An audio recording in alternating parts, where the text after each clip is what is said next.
Hi, Lori. We have 75 participants Yeah, please now. go ahead. Yeah, can introduce Ya, Rio. Thank you. oke.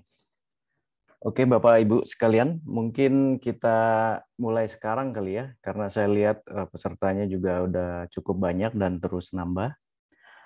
Oke, Lori, thank you and Harness team to organize this event ya.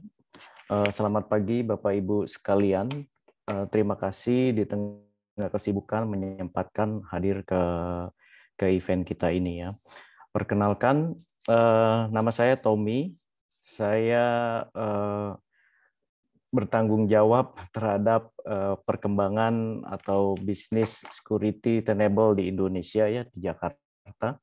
Saya based di Jakarta bersama dengan Rio. Jadi kalau kita lihat solusi sejenis di Indonesia ya, baru kita aja yang ada lokal di Jakarta ini untuk memberikan gambaran dan support kepada customer kita maupun partner-partner kita di sini. Jadi materi hari ini yang akan kita bawakan adalah berapa indeks risiko cyber di organisasi Anda. Begini cara mengetahuinya. Jadi biasanya di organisasi kita ya, biasanya kita fokus untuk memberikan solusi yang terbaik dari sisi pencegahan. Contohnya IPS, antivirus, firewall, kita beli perangkat-perangkat security yang secanggih mungkin. Tapi setelah perangkat-perangkat tersebut itu diterapkan di tempat kita, ternyata kita juga ada beberapa hal yang cukup penting yang kita lupa di dalamnya. Nah, nanti 1 jam ke depan Rio akan memberikan paparan. Jadi kita sama-sama belajar untuk mendengarkan solusi-solusi yang bisa kita terapkan yang sangat relevan dengan kondisi di lapangan maupun di kondisi di internal organisasi kita. Jadi untuk mempersingkat waktu, mungkin Rio bisa langsung dimulai, Rio. Ya, terima kasih Pak Tommy. Selamat pagi Bapak Ibu yang sudah join. Terima kasih sudah menyempatkan waktunya. Saya Rio, Security Consultant Tenable based di Jakarta bersama Pak Tommy. Gitu. Jadi event kali ini, webinar kali ini adalah lanjutan dari series of webinar dari yang quarter sebelumnya sudah kita lakukan di sekitar awal tahun 2021 ini. Yang sebelumnya kita adakan topik mengenai perangkat keamanan yang terbaik sudah kita terapkan, tapi masih juga terjadi adanya attack, gitu ya. Kenapa? Gitu kan? Kemarin sudah saya jelaskan kalau perlu adanya aktivitas manajemen kerentanan, ya, apa namanya, visibility terhadap kerentanan yang ada di environment Bapak Ibu, walaupun sudah deploy perangkat-perangkat keamanan yang terbaik. Gitu. Jadi tetap perlu ada. Nah, untuk hari ini ya topiknya kita bagaimana caranya mengukur ya indeks resiko cyber di organisasi Bapak Ibu. Gitu. Nanti ke depan sekitar 1 jam ke depan nanti saya akan jelaskan mengenai topik ini. Oke, jadi agendanya pertama nanti saya akan jelaskan mengapa pengukuran itu penting ya, matriks itu penting gitu. Kemudian nanti saya akan lanjutkan dengan metode pengukuran yang direkomendasikan itu sebenarnya seperti apa gitu. Dan bagaimana Tenable bisa membantu dalam pengukuran yang lebih efisien gitu. Nanti juga akan saya bawakan demo yang bisa nanti Bapak Ibu melihat secara langsung seperti apa Tenable bisa membantu dalam pengukuran ini gitu. Kemudian nanti saya akan jelaskan sedikit buat Bapak Ibu yang mungkin baru pertama kali mengenal atau mendengar Tenable atau Vulnerability Management. Juga nanti saya akan brief, overview sedikit apa itu Tenable Vulnerability Management, dan juga terakhir nanti saya akan jelaskan apa yang bisa Bapak Ibu ambil sebagai langkah berikutnya. Gitu. Saya mengingatkan untuk Bapak Ibu yang ada pertanyaan, nah, Bapak Ibu bisa manfaatkan chat box atau Q&A. Ada Q&A box gitu ya. Nanti Bapak Ibu bisa ketik di situ pertanyaannya. Selagi saya menjelaskan mungkin, atau mungkin ada yang kepikiran ada pertanyaan, silahkan langsung saja ketik di Q&A box itu. Nanti kita akan sama-sama jawab di akhir presentasi. Gitu. Oke, saya mulai dengan agenda poin yang pertama. Mengapa matriks itu penting? Gitu. Jadi kalau Bapak Ibu pasti ada di tim IT security ya, di satu organisasi yang mungkin di organisasi yang bergerak di bisnis perbankan atau mungkin di telekomunikasi atau mungkin di transportasi, oil and gas dan seterusnya. Dan ujung-ujungnya ini semua adalah bisnis gitu. Jadi Bapak Ibu berada di satu organisasi yang bertujuan untuk bisnis gitu.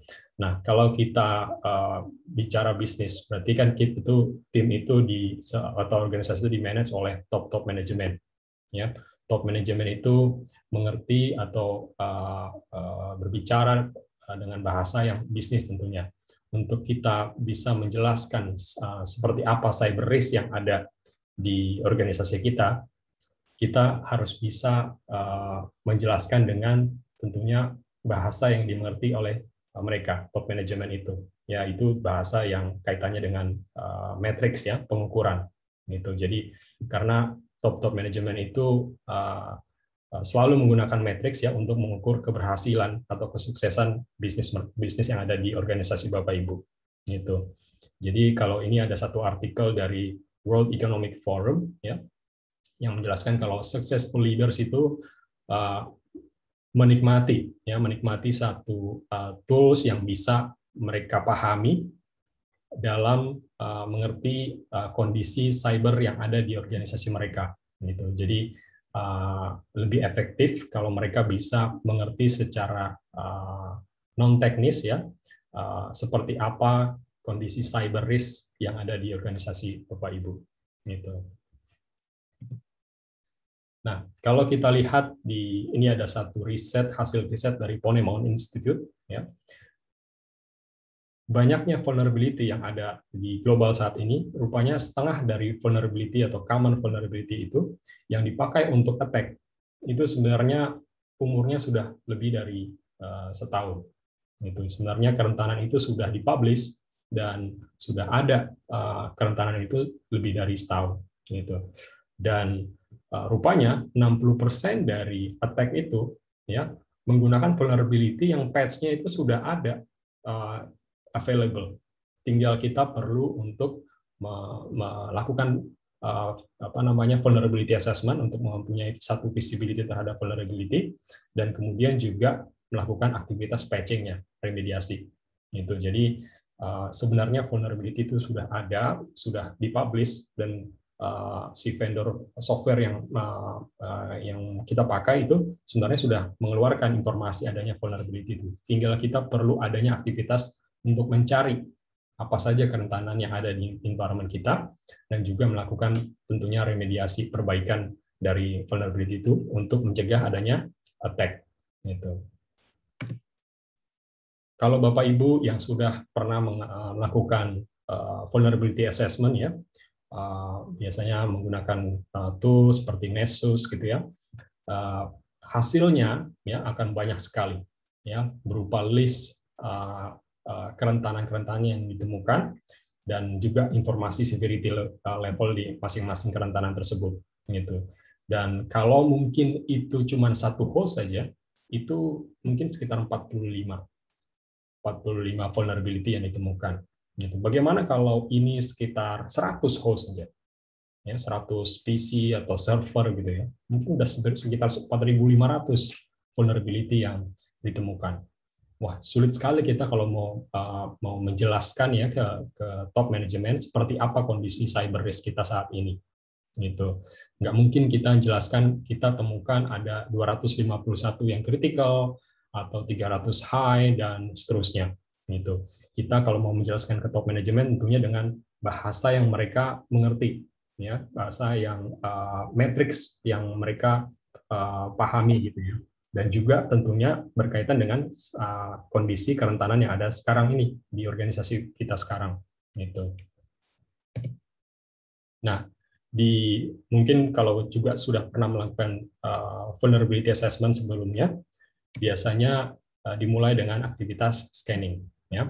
Kemudian setelah scanning itu selesai, muncullah reportnya, ya. Reportnya dengan list hasil vulnerability yang seperti tadi saya tunjukkan. Jadi list dari semua vulnerability yang ditemukan di masing-masing perangkat atau aset, ya, baik itu PC, server, perangkat networknya, akan ada banyak sekali informasi vulnerability yang ditemukan. Nah, kemudian biasanya kita sudah temukan itu, kita lempar itu, ya, kita berikan itu data-data itu ke tim owner dari perangkat-perangkat itu, ya, mungkin ownernya CPC atau ownernya server, supaya yang bertanggung jawab untuk PC atau server tersebut, supaya mereka melakukan perbaikan dari vulnerability yang sudah kita temukan. Dan berikutnya kita berharap supaya itu bisa selesai, ya. Nah, kalau kita lihat dari jumlah perangkatnya, ya, yang kita manage untuk mencari vulnerability-nya, kalau cuma 6 perangkat, ya, mungkin masih bisa manageable, ya, masih bisa kita manage, gitu, ya. Ya, di rumah kita saja mungkin ada 10 perangkat, ya, yang ada di rumah kita, baik mungkin itu ada tablet, ada PC, ada server, dan mungkin perangkat-perangkat lainnya. Dan kalau mungkin sekitar 10, mungkin masih bisa kita manage secara day to day, gitu, ya. Tapi mungkin batasnya di sekitar 60, ya, 60 perangkat. Kemudian ada sekitar 3.400 vulnerability ya rata-rata. Disitulah mungkin threshold-nya yang bisa kita manage. Lebih dari itu mungkin udah sangat sulit kita manage secara manual, gitu. Jadi perlu adanya satu vulnerability management, ya, yang bisa secara otomatis dan memberikan informasi data-data yang sudah di acquire tersebut diolah, gitu, ya, supaya kita bisa mengerti secara lebih mudah lagi untuk kita bisa lakukan perbaikan atau remediasi. Dan yang juga menjadi tantangan adalah ketika top manajemen kita, ya, orang-orang bisnis itu bertanya ke kita sebagai tim IT atau IT security. Mereka bertanya seberapa aman kita. Gitu. Tentunya kita nggak mungkin jelaskan dengan bahasa teknis tadi, ya, berapa banyak vulnerability yang ditemukan, ada berapa yang critical, ada yang high. Bagaimana caranya kita bisa menjelaskan lebih mudah lagi dan juga objektif, ya, bukan feeling dari tim IT security. Misalnya 2 bulan ke belakang atau 3 bulan ke belakang tidak ada log yang aneh-aneh di perangkat-perangkat kita, ya harusnya aman lah ke depan, gitu, ya. Itu subjektif, ya, bagaimana caranya kita bisa menjelaskan secara objektif tentunya, ya, dengan kondisi real yang ada di organisasi kita, gitu. Jadi yang diharapkan itu ada sebuah ukuran yang mudah dimengerti, ya, terutama untuk top manajemen, ya, orang-orang bisnis itu, supaya mereka mengetahui kondisi cyber risk yang ada di environment kita itu seperti apa, gitu, supaya mereka juga bisa mengukur dan juga mengetahui bagaimana bisnisnya supaya bisa diimprove lagi. Tentunya kalau kondisi cyber risk-nya agak perlu diperhatikan, berarti mereka perlu investasi apa untuk memperbaiki ini atau melakukan apa untuk memperbaiki ini, gitu. Jadi ada kriterianya, yaitu adanya informasi yang high level dari kondisi kerentanan cyber di organisasi kita supaya mereka mengerti. Jadi perlu informasi yang high level, bukan teknis, gitu.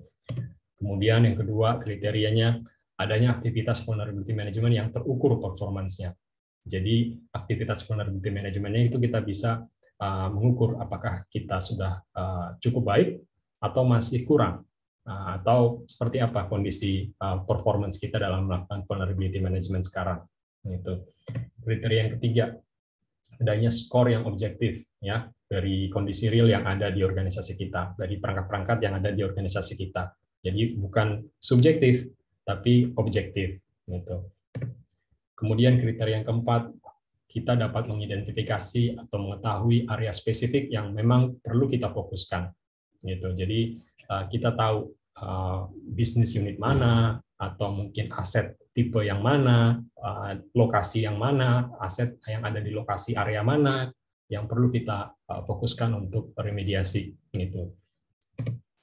Kemudian juga kriteria yang terakhir, kita bisa dapat melakukan benchmark kondisi skor saat ini atau indeks saat ini secara cyber risk itu dengan organisasi lain di industri yang sama. Ya, top manajemen biasanya tertarik tuh. Kalau kita tahu indeks kita saat ini, skor kita saat ini secara cyber risk berapa, emang teman-teman yang lain seperti apa yang organisasinya sama dengan kita industrinya. Gitu. Biasanya mereka ingin compare, ingin benchmark. Gitu. Jadi itu beberapa kriteria-kriteria yang diharapkan dari sebuah ukuran yang agar bisa mudah dimengerti. Oke, berikutnya saya akan menjelaskan metode pengukuran yang direkomendasikan seperti apa, gitu ya. Jadi dalam proses pengukuran tentu perlu adanya kalkulasi, ya, mengukur dan juga analisa. Selain kalkulasi, juga analisa untuk mengetahui akhirnya mendapat sebuah skor yang ada di organisasi kita itu seperti apa. Gitu. Jadi Bapak Ibu bisa melakukan ini juga di organisasi Bapak Ibu. Seperti apa step-stepnya, ya, langkah-langkahnya. Jadi pertama, deteksi semua kerentanan yang ada dari masing-masing aset. Ya, jadi perlu kita scan dulu, kita pindai dulu apa saja kerentanan-kerentanan yang ada di masing-masing aset. Ya, misalnya ada 500 aset, ya, 500 perangkat maksudnya. Aset itu seperti perangkat PC, server, perangkat network, itu semua aset. Gitu. Jadi kita assess masing-masing apa saja kerentanan-kerentanan yang ada di perangkat-perangkat yang ada di organisasi kita. Nah, setelah itu kita analisa kerentanan yang ditemukan yang memiliki kemungkinan besar akan ditarget untuk diserang. Jadi kita juga perlu riset di internet, gitu ya, secara manual, gitu ya, untuk melihat apa saja sebenarnya kerentanan yang booming sekarang lagi di attack dan punya chance untuk itu bisa diserang. Dan kita kaitkan dengan informasi vulnerability yang sudah kita temukan di step yang pertama tadi. Gitu. Jadi apakah ada list vulnerability yang memang ada targeted untuk diserang di organisasi kita. Gitu. Step yang ketiga, kita analisa kerentanan yang memiliki impact ketika vulnerability ini diserang. Jadi kita perlu cari tahu mana vulnerability yang punya impact yang cukup besar untuk di organisasi kita, di dalam aset-aset yang ada di organisasi kita. Gitu. Jadi kita juga perlu mengadakan satu riset secara manual ke internet untuk searching mana vulnerability yang punya impact dan juga berkaitan dengan vulnerability yang kita sudah temukan di step yang pertama. Gitu. Kemudian selanjutnya kita tentukan rating kritikalitasnya. Jadi kita bikin satu rating, ya. Misalnya 1 sampai 10 paling berbahaya. Jadi kita tentukan rating-rating masing-masing aset tersebut dan kerentanannya. Nah, supaya kita bisa mengklasifikasikan, bisa mendapatkan skor atau indeks. Jadi yang akhirnya nanti bisa ditotal dan kita bisa mendapatkan nilai rata-rata dari skor yang sudah ada kita temukan di step yang 4. Gitu. Jadi itu beberapa step atau langkah-langkah yang bisa kita ambil untuk mengukur matriks atau kondisi cyber risk yang ada di organisasi kita. Gitu. Ini contohnya, jadi kita bisa membuat seperti tabel seperti ini, ya. Ada aset pertama, misalnya itu adalah printer. Kita bikin deskripsinya dan ketemu ada sekitar 10 vulnerability dan hanya 0 yang kritikal. Sisanya mungkin yang high, medium, atau low. Gitu. Dan secara kritikalitas kita tentukan, kita klasifikasikan si printer ini 10 paling kritikal ada di level mana. Misalnya, karena ini cuma printer, berarti untuk bisnis kita ini sekitar 4 atau 3 lah. Gitu. Jadi nggak terlalu kritikal di organisasi kita. Gitu. Kemudian kita tentukan juga kritikalitas dari vulnerability yang ditemukan di perangkat printer ini. Gitu. Dari 1 sampai 10 paling berbahaya ini ada di level mana. Gitu. Jadi Bapak Ibu bisa menentukan secara manual seperti apa rating kritikalitas dari kerentanan yang ditemukan di sini. Gitu. Kemudian setelah dijumlahkan misalnya atau dibikin satu indeks lagi, dapat skornya berapa gitu untuk si perangkat ini. Dari 0 misalnya 0 sampai 1000 dia jatuh di angka berapa gitu. Jadi Bapak Ibu bisa buat satu rumus sendiri untuk mendapatkan angka skor yang berkaitan dengan si aset pertama ini. Kemudian juga aset yang kedua gitu ya. Berupa workstation ini deskripsinya. Ditemukan 10 vulnerability dan hanya satu yang kritikal gitu. Dan si workstation ini tentukan juga kritikalitas dari si aset ini seperti apa gitu. Jadi dari 1 sampai 10 paling berbahaya, dia ada di level mana. Jadi Bapak Ibu bisa menentukan sendiri seperti apa kritikalitas dari si workstation ini yang kaitannya dengan spesifik si workstation ini. Kemudian juga bikin satu kritikalitas dari kerentanan-kerentanan yang ditemukan di workstation tersebut. Itu dari 1 sampai 10 berapa dia dapatnya. Kemudian dijumlahkan, dikalikan, kemudian dapat skor yang didapat untuk si aset yang nomor 2. Dan seterusnya untuk workstation 3 ditentukan berapa kritikalitas asetnya, rating untuk vulnerability-nya, dan juga skor yang didapatkan. Kemudian setelah itu semua didapatkan, kita jumlahkan dan kita rata-rata dan akan mendapatkan skor totalnya seperti apa. Gitu. Jadi begitu caranya kita untuk mengkalkulasikan seperti apa indeks atau skor yang cyber risk yang ada di organisasi kita. Gitu. Itu baru 3 aset. Bagaimana kalau sekitar 500 atau bahkan lebih aset? Gitu. Sangat sulit kali kalau kita hitung secara manual. Ya. Bagaimana caranya atau bagaimana solusinya agar kita ini bisa mengkalkulasikannya itu secara lebih efektif lagi, lebih efisien lagi. Jadi semuanya secara otomatis. Gitu. Nah, inilah yang kita mau jelaskan. Bagaimana Tenable bisa membantu agar pengukuran itu tentunya bisa menjadi lebih efisien lagi. Gitu. Jadi di Tenable, ya, kita sewaktu melakukan vulnerability management, kita mempunyai satu fitur yang kita sebut predictive prioritization. Nah, prioritization berarti ada aktivitas memprioritaskan, gitu. Jadi ada 2 pendekatan dalam memprioritaskan ini, prioritization ini, yaitu vulnerability priority rating dan juga asset criticality rating.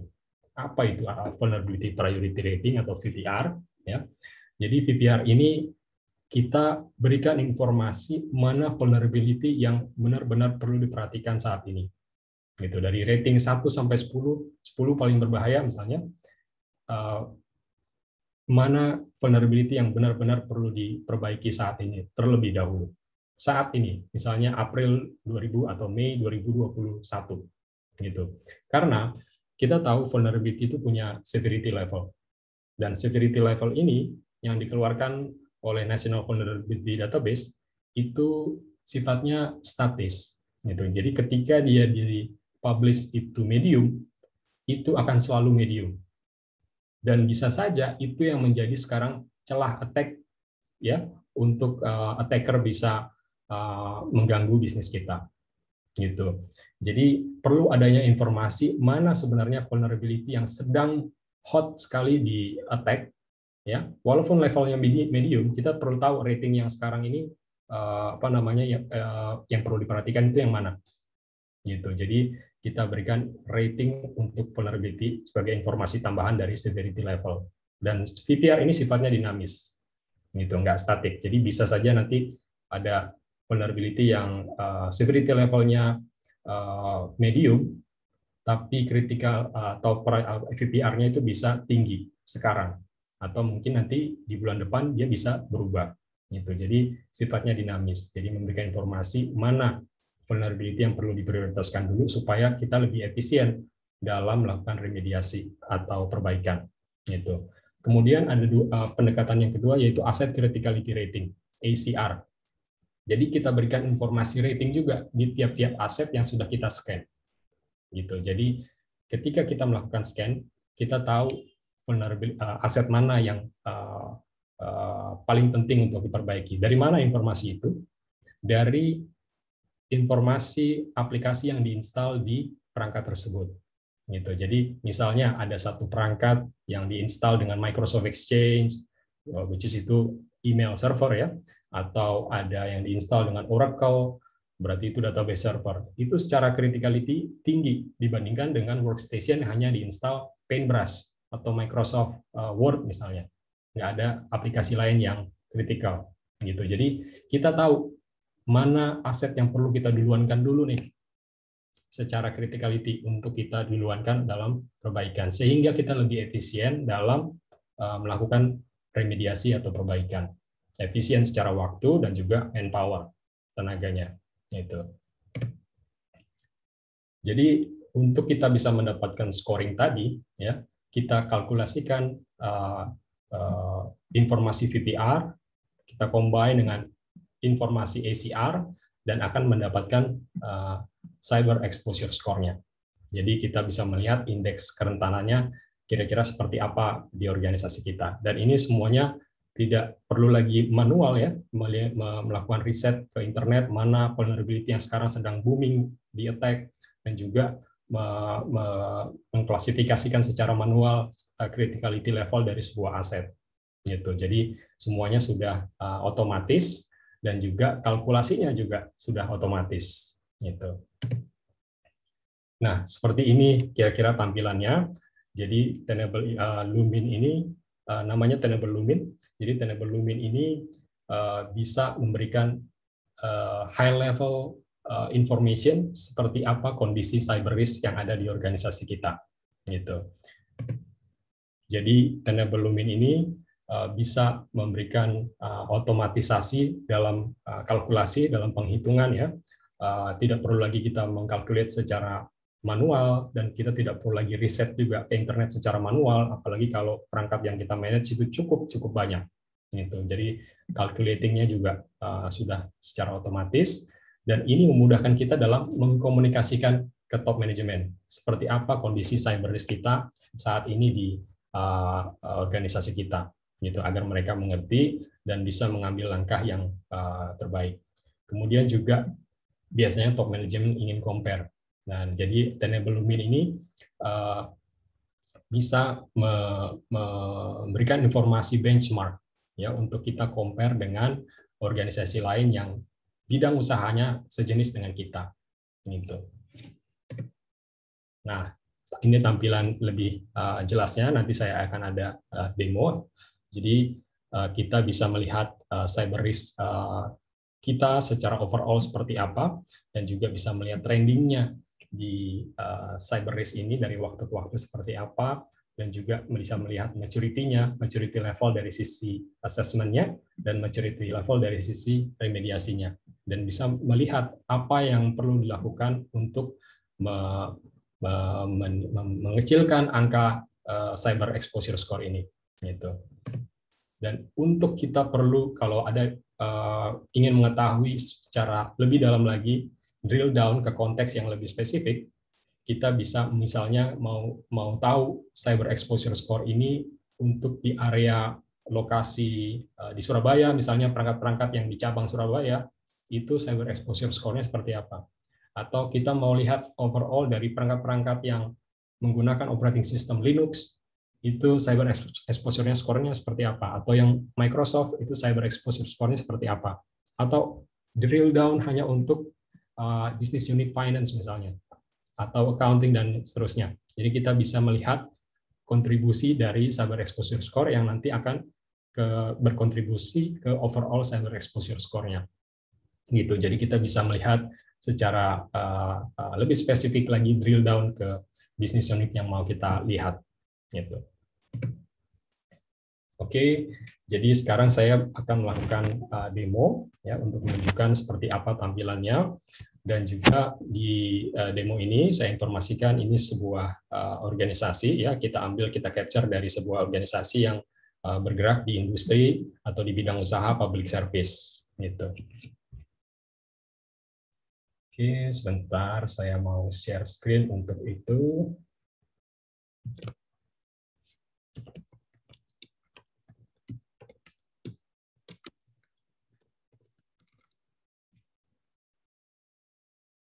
Ya, sementara saya mempersiapkan, kalau Bapak Ibu ada pertanyaan, bisa langsung diketik di Q&A box ya.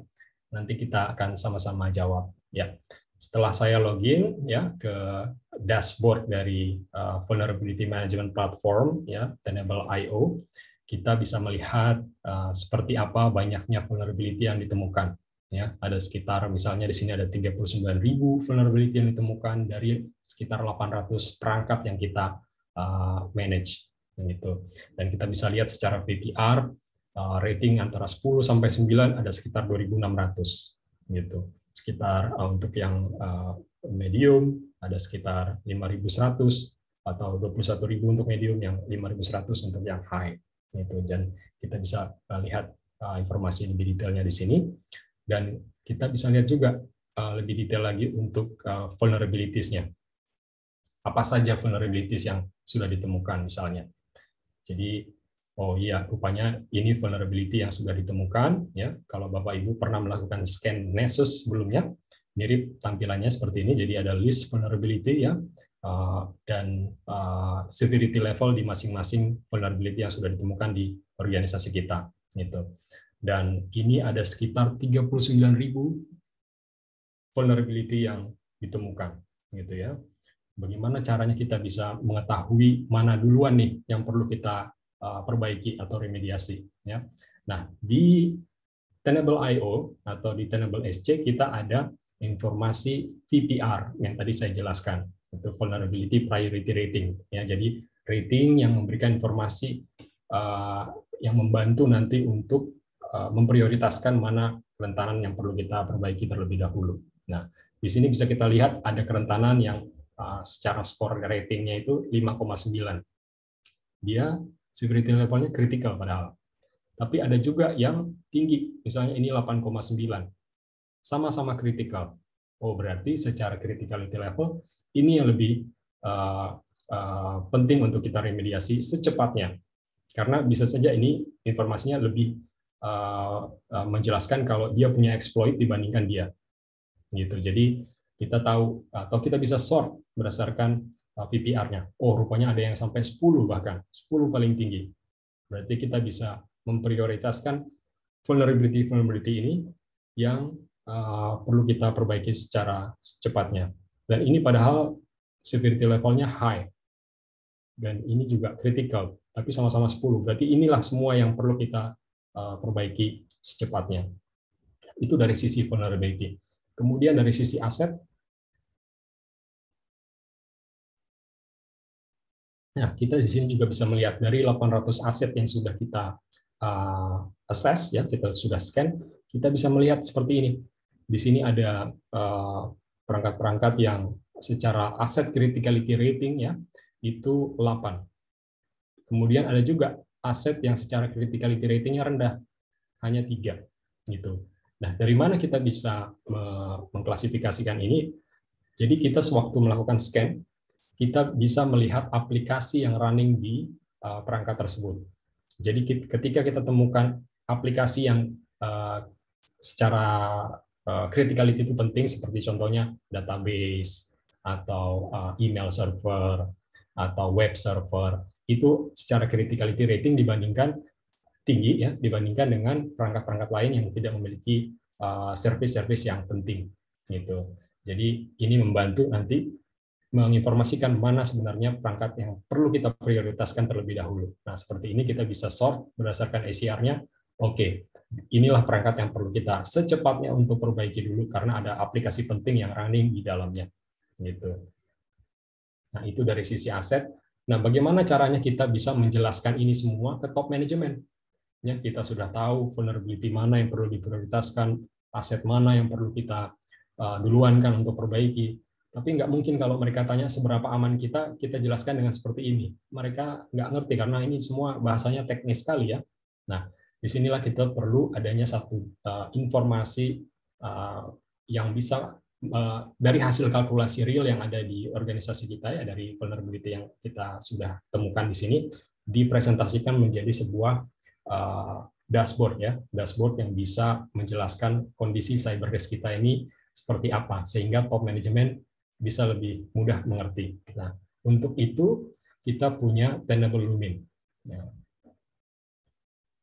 jadi Pak Tommy, di Tenable Lumin ini kita bisa melihat kondisi cyber risk kita itu seperti apa, ya, dan juga bisa melihat trendingnya dan action item yang diperlukan untuk memperkecil angka cyber risk-nya, dan juga maturity level dari assessment remediation, dan juga kalau kita mau drill down lebih detail lagi ke business unit atau ke area atau ke specific information lagi, misalnya based on operating systemnya seperti apa, kita bisa melihat cyber exposure score masing-masing business unit tersebut. Begitu Pak Tommy.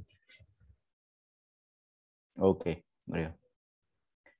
Rio, ini menarik nih Rio. Boleh di-share nggak mengenai cyber exposure score-nya, terus bagaimana kita bisa menjelaskan dari overall risk di satu organisasi, Rio?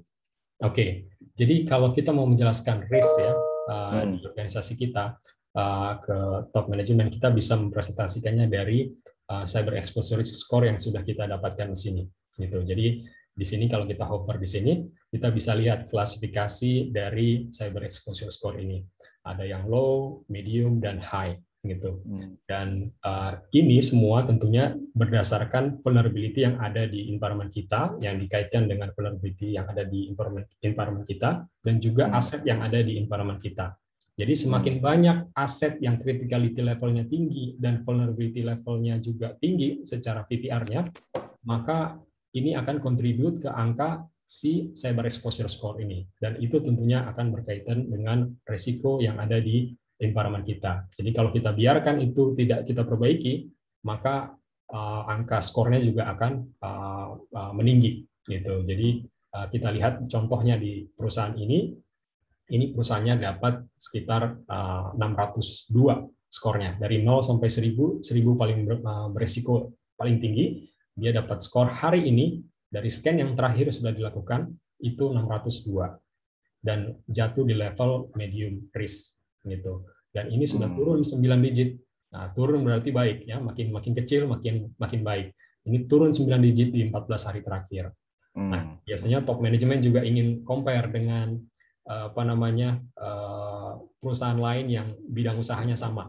Ya, tadi saya sampaikan kalau ini perusahaannya di bidang public service. Gitu. Jadi ini kebetulan untuk public service, rata-rata perusahaan tersebut mendapatkan skor 618 per hari ini. Gitu. Jadi kita bisa lihat perusahaan ini lebih baik beberapa digit dibandingkan perusahaan lain rata-rata yang bidang usahanya sama. Kemudian juga bisa compare juga dengan cross industry. Gitu. Di sini ada berbagai macam bidang usaha di sini, ada telekomunikasi, ada oil and gas, ada perbankan, semua ada di sini. Gitu. Jadi kita bisa lihat juga, oh rata-rata seperti ini, rata-rata perusahaan sekarang secara cyber exposure score itu ternyata hampir-hampir mirip dengan kondisi kita saat ini, gitu 602 dan 601, gitu. Dan kita juga bisa melihat trendingnya. Jadi kalau kita mau compare dengan bulan lalu misalnya. 3 bulan lalu seperti apa. Misalnya di sini, di bulan Maret tanggal 24 kita sempat tinggi, dapat skor 639, sempat tinggi. Tapi di bulan Januari, cukup rendah, 496. Gitu. Jadi top management juga bisa melihat kinerja atau performance dari cyber risk yang ada di environment kita seperti apa. Gitu. Dan kalau mau compare dengan perusahaan lain dengan bidang yang sama, secara overall risk-nya mereka dilihat dari waktu ke waktu seperti apa, dan juga total population seperti apa. Begitu Pak Tommy. Oke Rio. Jadi Bapak Ibu kalau ada pertanyaan nanti di list aja dulu ya. Ini saya tanya dulu karena saya ada beberapa pertanyaan juga yang mungkin bisa nyambung dengan materinya. Oke Rio, kalau begitu terus bagaimana caranya kita bisa memperbaiki postur risiko kita sendiri, Rio? Mungkin bisa dijelasin ya. Ya, jadi kita bisa lihat di sini ada widget yang namanya Actions to Reduce Cyber Exposure Score. Gitu. Misalnya kita bisa memperkecil ini angka yang sekarang 602 menjadi 575 dengan mereduce ada sekitar 27 poin. Nah, kita bisa lihat top recommended action-nya seperti apa gitu. Jadi kita bisa lihat di sini, oh ini sudah diinformasikan langsung ke action item, solution-nya gitu. Misalnya fix CentOS 7 grab 2 ini di sekitar 198 aset. Nah, jadi kalau kita perbaiki itu ada risk atau poin yang nanti akan kita reduce cyber exposure score-nya. Dan kalau kita perbaiki semua solution yang atau action item yang di list di sini, ada sekitar 27 poin yang nanti akan berkurang dari angka cyber exposure score kita yang sekarang dari 602 ini. Gitu. Jadi kita tahu recommended action-nya itu apa untuk memperbaiki angka cyber exposure score ini. Itu Pak Tommy. Oke Rio. Tadi di situ saya lihat ada widget yang bernama kalau nggak salah assessment maturity ya. Oh ya. Apa yang kita bisa lihat di situ Rio? Oke. Jadi kalau kita lihat di tengah di sini ada widget yang namanya assessment maturity dan juga ada remediation maturity gitu. Ya, jadi di sini kita dapat misalnya skornya hari ini kita dapat grade-nya B gitu ya. Jadi ini grading gitu ya. Jadi A itu yang paling bagus, B itu baik gitu ya, dan C itu masih kurang dan seterusnya gitu. Dan apa maksudnya maturity grade ini? Jadi maturity grade ini ada dua pendekatan. Nah, jadi ada dua pendekatan informasi yaitu depth grade, seberapa dalam kita bisa melakukan scanning, ya si Tenable boleh melakukan scanning, authenticated scan kah atau non authenticated scan. Semakin banyak yang authenticated scan, maka depth grade-nya juga akan bagus. Begitu juga frekuensinya. Jadi pendekatan kedua ada frekuensinya. Semakin sering kita melakukan scan, ya berarti semakin bagus nanti grade-nya, dan itu akan contribute ke maturity grade-nya. Jadi kalau kita bisa lihat di sini lebih detail, kita bisa melihat waktu ke waktu seperti apa trending dari maturity grade kita, ya apakah membaik atau justru memburuk gitu. Nah tadi saya sampaikan kita bisa melihat depth grade-nya, ya kita saat ini kita bisa lihat di sini dia dapat grade B. B berarti cukup baik dibandingkan dengan perusahaan lain yang sejenis bidang usahanya dapat C gitu ya. Jadi kita lihat di sini authenticated scan. Jadi depth grade ini maksudnya seberapa banyak Tenable scanningnya bisa melakukan scan sampai ke dalam si perangkat. Dia bisa login atau enggak, dia bisa autentikasi atau enggak gitu. Karena semakin kalau dia boleh melakukan login ya untuk melakukan scan, berarti informasi vulnerability-nya akan lebih banyak lagi didapat gitu. Jadi bukan hanya dari luar. Jadi kita lihat di sini 53% perangkat ya itu sudah kita lakukan authenticated scan. Nah, dan masih ada sekitar 47% dari perangkat itu masih non authenticated scan. Dan kita juga bisa lihat seberapa banyak scan plugins yang sudah dipakai untuk melakukan scan. Kita lihat di sini 97% gitu. Dan kemudian pendekatan kedua ada frekuensinya. Nah, di sini kita bisa lihat dia dapat skor B. Ya, turun 2 digit di 14 hari terakhir gitu. Kenapa dia dapat B? Rupanya karena dia sudah cukup sering untuk melakukan scan secara rata-rata dia dapat sekitar dia melakukan scan-nya sekitar 2 hari sekali gitu. Dibandingkan teman-teman lain yang bidang usahanya sama, rata-ratanya 5 atau di cross industry ada 6 hari sekali gitu. Dan kita bisa lihat di sini yang sudah di scan every day setiap hari, berarti masih 0%. Masih belum ada yang dilakukan setiap hari. Rata-rata masih dilakukan 1 sampai 7 hari, itu sekitar 86 perangkat yang sudah di scan. Nah, itu dari assessment maturity. Kemudian juga ada remediation maturity. Ya, di remediation maturity ini kebetulan dia dapat angka grade-nya itu C. Nah, C ini berarti masih ada yang perlu diperbaiki lagi. Kalau kita bisa lihat juga lebih detail di sini, kita bisa lihat trendingnya seperti apa, si angka maturity score-nya secara overall dari waktu ke waktu. Dan kita bisa lihat pendekatan dari maturity score ini ternyata dari remediation responsiveness. Seberapa tanggap tim IT security kita dalam melakukan perbaikan. dari vulnerability yang sudah ditemukan. Nah, misalnya di sini kita lihat, oh rupanya untuk critical VPR diperbaiki setelah di discover, ya kita scan itu 64 hari kemudian, sekitar 2 bulan kemudian baru diperbaiki. Lama ya? Wah, cukup lama ini, gitu. Padahal ini yang critical, gitu. Jadi ini kita bisa ukur, gitu. Jadi bisa melihat. Jadi top management juga bisa melihat kinerja dari tim IT security kita seperti apa. Gitu. Kemudian juga remediation since publication. Nah, jadi setelah itu dipublish oleh si vendor softwarenya, misalnya itu Microsoft atau Cisco atau Palo Alto, kita bisa lihat seberapa banyak vulnerability yang sudah diperbaiki. Ya, misalnya di sini ternyata paling besar itu yang high, ya 379 hari setelah itu dipublish, gitu. Dan cukup lama juga. Lama banget itu. Iya, sudah lebih dari setahun ya. Baru itu diperbaiki, gitu. Dan kita juga bisa lihat di sini coverage grade-nya. Nah, dia dapat C di sini. Dan dia rupanya 40% dari vulnerability yang kritikal itu sudah diperbaiki, gitu. Dan 40% juga yang high. Dan kita lihat rata-rata jumlah vulnerability yang diperbaiki di setiap aset itu yang untuk kritikal rata-rata 5. Dan yang sudah diperbaiki juga untuk yang medium itu jumlahnya 17 per aset. Jadi itu maturity level yang kita bisa lihat didapatkan dari informasi yang diberikan Tenable Lumin ini. Gitu Pak Tommy. Oke Rio ya. Mungkin pertanyaan saya terakhir kali ya. Ini saya lihat sih sangat bermanfaat sekali nih Rio. Terus apakah kita bisa lihat skor ini apabila kita breakdown ke spesifik bisnis unit Rio? Misalnya kayak divisi gitu, misalnya dan lain-lain.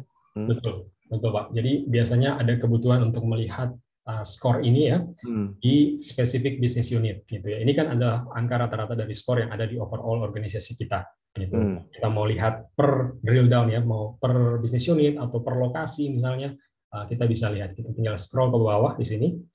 Nah, di sini kita bisa lihat cyber exposure score berdasarkan bisnis unit atau tagging yang kita lakukan.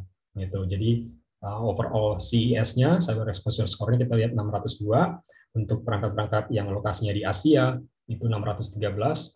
Tapi ada yang tinggi nih, lokasinya di Baltimore misalnya, itu cukup tinggi. Nah, jadi kalau misalnya Bapak Ibu punya kantor cabang atau di RC misalnya ya, dan ada di lokasi yang lain dari data center kita yang utama, Ibu, Bapak juga bisa melakukan itu juga. Misalnya saya mau tambahkan tagging sendiri, gitu ya.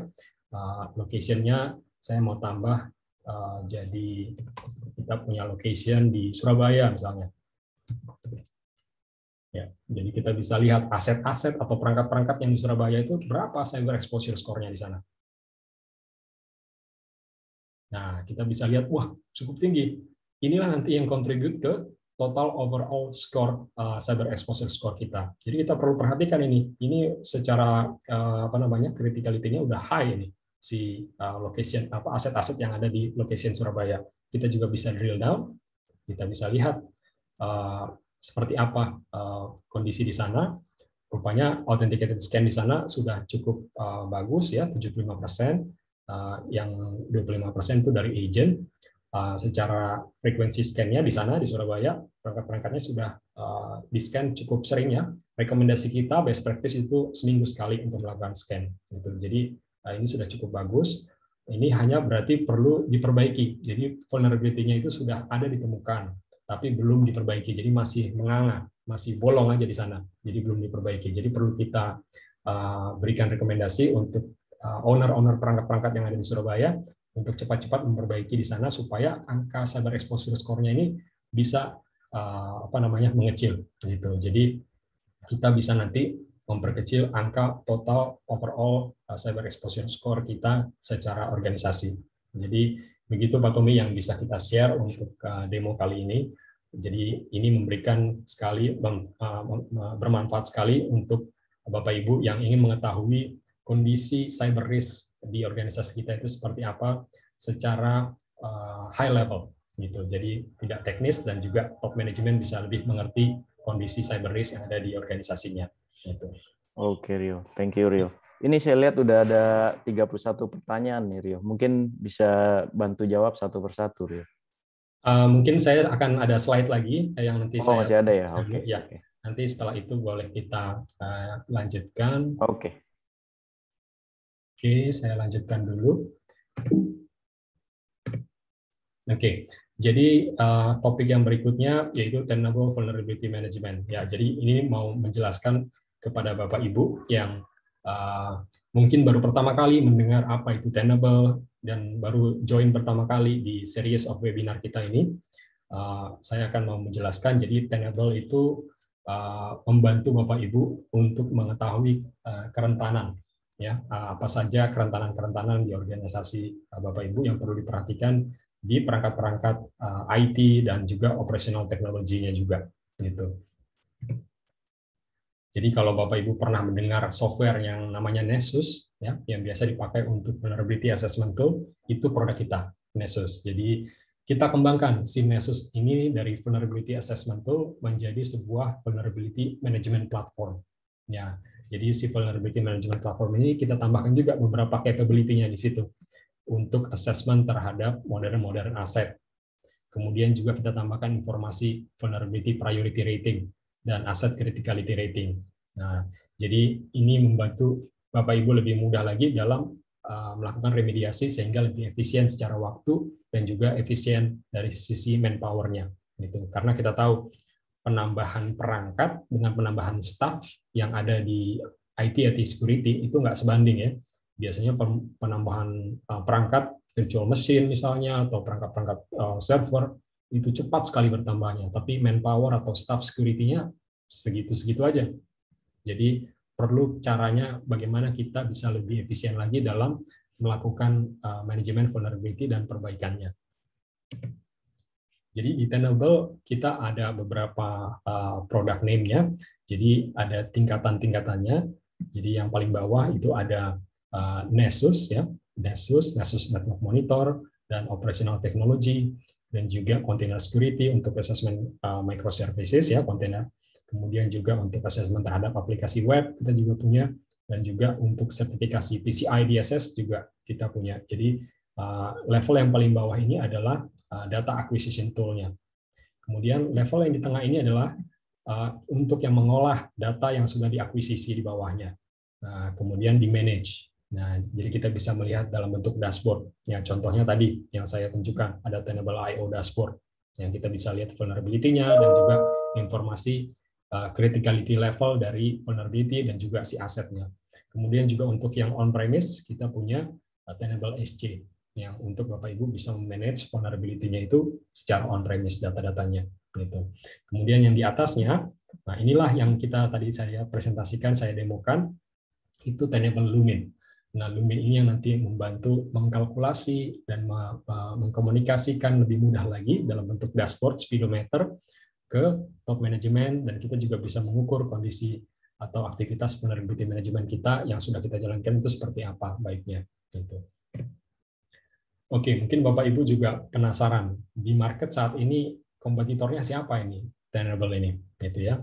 Nah, biasanya Bapak Ibu biasa menggunakan reference dari yang independent analyst ya, dari seperti Gartner atau Forrester atau IDC, gitu ya. Gartner saat ini belum ada mereka rilis Magic Quadrant untuk vulnerability risk management. Jadi yang paling bisa kita refer, yang paling dekat ada Forrester.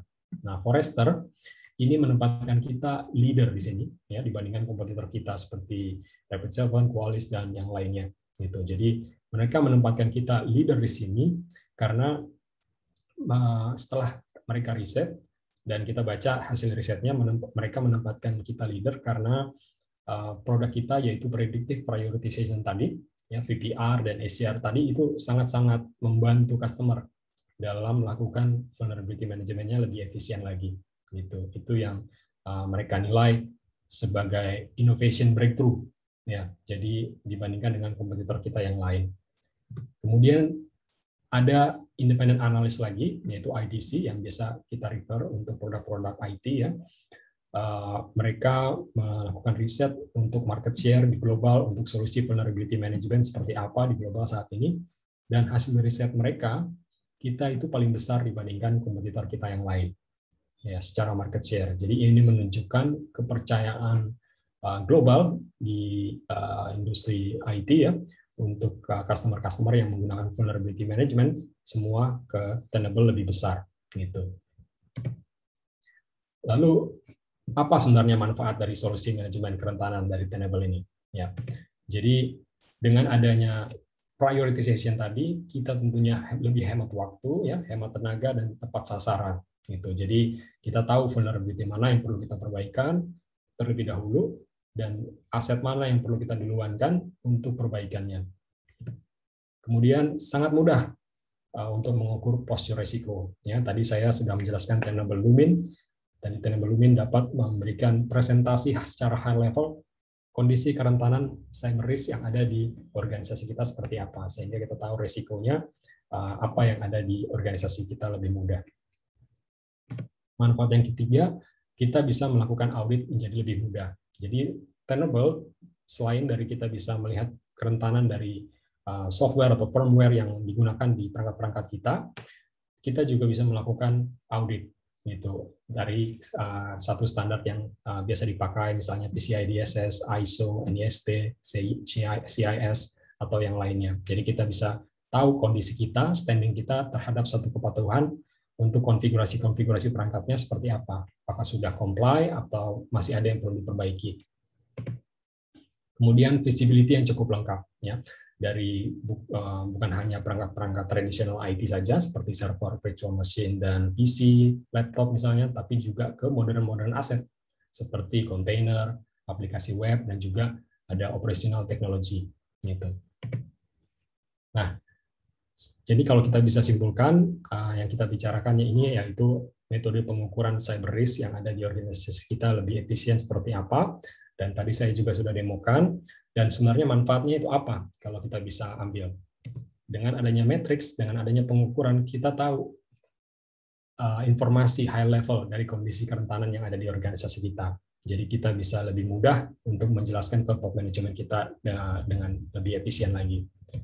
Tidak perlu kita kalkulasikan secara manual, tidak perlu kita riset secara manual juga. Dan kita juga bisa mengukur. Ya, tadi saya jelaskan mengenai remediation maturity. Sudah cukup bagus nggak frekuensi scan-nya? Seberapa tanggap dalam melakukan vulnerability-nya? Jadi kita bisa mengukur performance kita. Nah, jadi kita bisa melihat indeks performance kita itu seperti apa dalam vulnerability management-nya. Dan juga adanya skor yang objektif, ya, bukan subjektif. Jadi memang real dari kondisi kerentanan dari aset-aset perangkat-perangkat yang ada di organisasi kita. Manfaat yang berikutnya, kita bisa mengidentifikasi, mengetahui lebih detail lagi kalau kita mau drill down untuk perangkat yang di Surabaya misalnya, atau perangkat yang di kota lain, atau perangkat yang ada di tim accounting, divisi finance, dan seterusnya, atau berdasarkan operating system-nya. Gitu. Dan kita juga bisa melihat atau mengetahui kondisi kerentanan di secara overall atau secara average, seberapa besar cyber exposure score-nya. Jadi kita bisa benchmark atau perbandingan seperti apa kondisi cyber exposure score di perusahaan lain yang sejenis dengan kita misalnya. Oke, mengapa harus Tenable? Ya, tadi saya jelaskan di global saat ini dari informasi yang diberikan oleh Forrester dan juga IDC, kita leader saat ini. Ya, memang vulnerability management yang leader, tentunya Bapak Ibu ingin menggunakan software atau solusi yang banyak digunakan oleh orang-orang atau enterprise di global saat ini, dan juga memang solusinya terbukti membantu. Gitu. Jadi kita leader saat ini di market. Dan visi kita hanya di vulnerability management, ya, fokus di vulnerability management. Jadi tidak ada tambahan-tambahan solusi yang lain, tapi kita hanya vulnerability management, bagaimana caranya kita bisa membantu customer kita lebih mudah lagi, lebih efisien lagi dalam melakukan assessment terhadap vulnerability-nya. Dan kita juga komit, ya, membantu customer kita. Kita punya tim research yang terus mencari vulnerability baru, ya, melakukan testing dan juga riset ke dark web misalnya, dan mencari terus informasi vulnerability lagi untuk di-feed atau diberikan ke customer-customer kita, agar customer kita tahu vulnerability mana yang sebenarnya perlu mereka perhatikan untuk diperbaiki secepatnya. Dan juga kita punya tim support ya, tim support yang cukup besar ya, ada di 3 benua besar, di US, di Europe, dan juga di Asia Pasifik ya. Di Asia Pasifik ada tim support yang cukup besar, timnya di Singapura, base di Singapura, yang handle Asia Pasifik, Jepang, dan juga Australia gitu. Jadi mereka yang akan membantu Bapak Ibu secara 24/7 untuk apabila ada kesulitan-kesulitan yang ditemukan dalam melakukan assessment vulnerability yang ada di tempat Bapak Ibu gitu. Oke, topik yang terakhir, apa langkah selanjutnya yang bisa Bapak Ibu ambil gitu. Jadi kalau Bapak Ibu masih ada pertanyaan ya, atau ingin diskusi dengan kita lebih spesifik lagi ya, di organisasi yang spesifik di tempat Bapak Ibu bisa kontak kami langsung ya. Ada Pak Tommy dan saya bisa di email langsung ke kita. Jadi nanti kita bisa lakukan diskusi lebih one-on-one lagi dan bisa men-tailor sesuai dengan kebutuhan yang ada di tempat Bapak Ibu gitu. Kemudian kalau juga Bapak Ibu tertarik untuk diuji coba perangkatnya ya, solusinya untuk di-assess di environment Bapak Ibu, kita punya trial license atau evaluation license yang bisa dipakai sampai 30 hari dan kita bisa melakukan dalam bentuk POC gitu.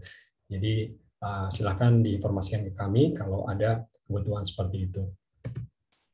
Mungkin itu yang bisa saya share pada pagi siang hari ini ya.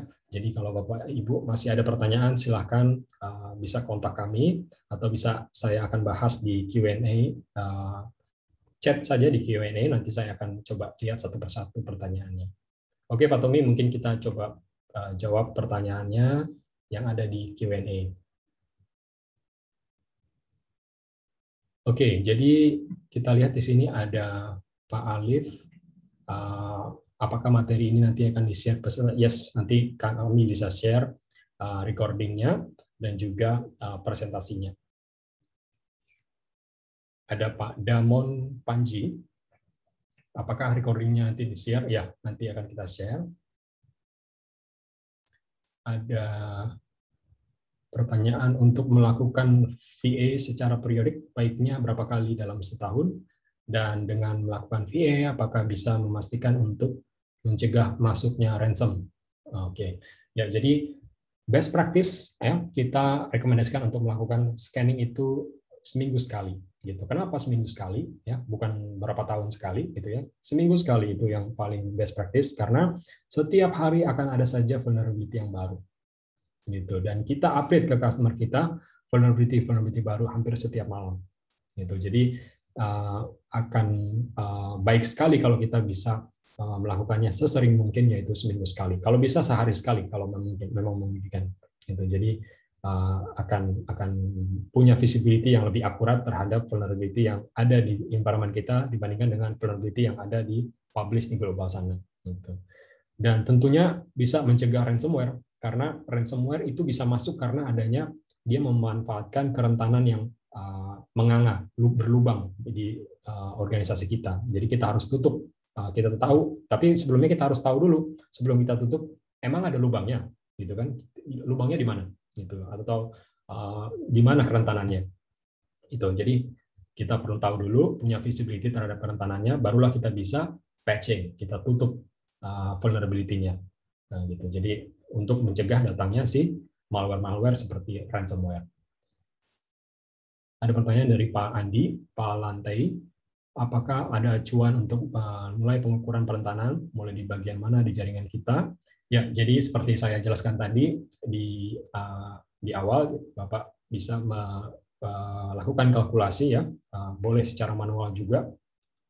Misalnya membuat kritikalitas masing-masing vulnerability, kita perlu riset ke internet yang mana yang sedang kritikal saat ini, kemudian memberikan kritikalitas di asetnya, dan melihat apa saja aset yang software yang di dalam setiap aset dan memberikan scoringnya gitu, dan kalkulasi sendiri skornya seperti apa dan mendapatkan nilai rata-ratanya. Tapi itu akan sangat sulit ya kalau kita lakukan manual, dan risetnya juga harus manual, apalagi kalau kita harus melakukannya seminggu sekali, wah akan habis waktu kita Jadi bisa menggunakan Tenable Lumin dari kita yang untuk bisa mengetahui pengukurannya lebih otomatis lagi dan lebih efisien.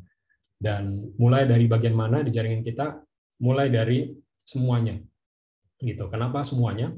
Karena perangkat-perangkat di jaringan kita itu interoperate dengan perangkat yang lain. Gitu. Sama seperti kalau Bapak mau medical check-up.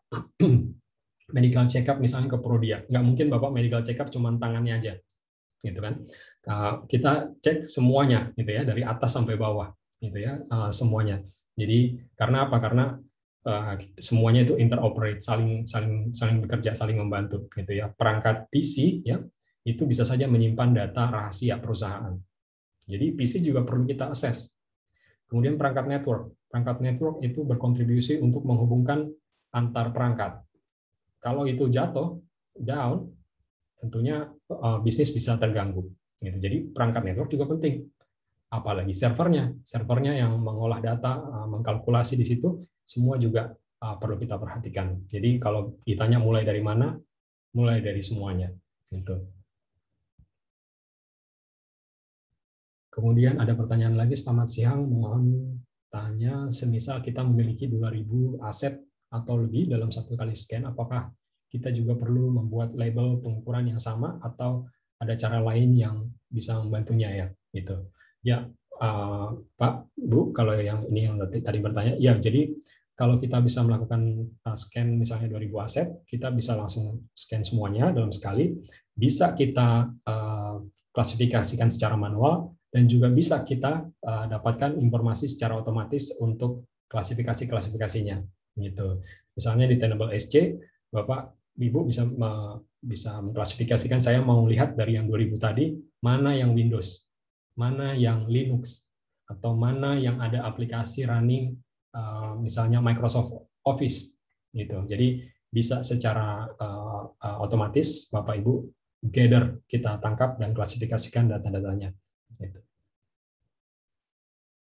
Kemudian untuk dari Pak Widodo, untuk scan vulnerability yang baik, apakah harus scan menggunakan advanced scan atau menggunakan yang lain? Ya, jadi tergantung kebutuhan itu Pak Widodo. Jadi kalau untuk basic scan itu hanya yang plugin-plugin yang memang penting untuk dilakukan scan. Kemudian advanced scan di situ untuk supaya Bapak kalau mau scan spesifik, misalnya ini gunakan plugin-plugin yang hanya Windows saja atau yang Linux saja. Gitu. Jadi Bapak bisa custom sendiri. Gitu. Jadi kalau yang basic scan sudah predefined plugin-plugin yang dipakai untuk scanningnya. Kalau mau di custom, Bapak bisa menggunakan yang advanced scan. Gitu. Kemudian dari Pak Tirta, selamat siang, siapakah yang menentukan angka rating atau aset? Suatu aset, apakah pihak bisnis ataukah yang melakukan VA? Ya, terima kasih Pak Tirta. Jadi untuk rating ini, kalau Bapak mau melakukan manual, itu Bapak bisa berkoordinasi dengan tim bisnisnya. Gitu. Jadi misalnya ada satu aset yaitu workstation. Ya, workstation ini bentuknya seperti PC, tapi kalau berdiskusi dengan tim bisnis itu penting sekali di situ. Itu bukan PC biasa misalnya. Itu ada service yang running di situ yang penting sekali, dan Bapak otomatis langsung bisa memberikan rating kritikalitas yang tinggi untuk si workstation itu.